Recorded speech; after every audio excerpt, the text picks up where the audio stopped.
लड़का और खूनन भेड़िया का बच्चा। शाम का वक्त था, जंगल घना और धुंध में लिपटा हुआ था। एक 10 साल का लड़का फटे पुराने कपड़ों में मलबूस, तजस्सुस और खौफ के साथ जंगल के अंदर चलता जा रहा था। इसकी सांसें सर्द हवा में साफ नजर आ रही थीं और हर कदम पर वो इर्द गिर्द का जायजा लेता था।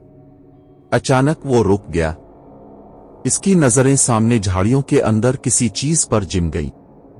घने अंधेरे में 2 सुर्ख चमकती हुई आंखें इसकी तरफ घूर रही थीं। लड़का साकित खड़ा था, दिल की धड़कन तेज हो गई थी। खौफ और हैरत से इसका दिल जोर जोर से धड़कने लगा। झाड़ियों के अंदर से एक छोटा खून का भेड़िया का बच्चा धीरे धीरे चांदनी में निकल आया। इसके काले बालों में सुर्ख धारियां थीं, आंखें चमक रही थीं, लेकिन वो कमजोर और मासूम लग रहा था। लड़के ने थरथराते हाथों के साथ एक कदम आगे बढ़ाया।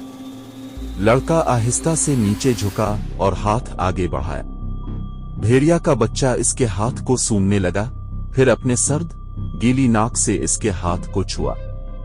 माहौल में तनाव खत्म हो गया और लड़के के चेहरे पर एक हल्की सी मुस्कुराहट उभर आई। चंद लम्हों बाद लड़का और भेड़िया का बच्चा एक दूसरे के साथ खामोशी से बैठे थे। उनके इर्द गिर्द जंगल की खामोशी थी। बच्चा उसकी गोद में सर रखकर लेट गया और लड़का सितारों से भरे आसमान को देखने लगा, जैसे इन दोनों के दरमियान एक अनोखा रिश्ता बन चुका हो।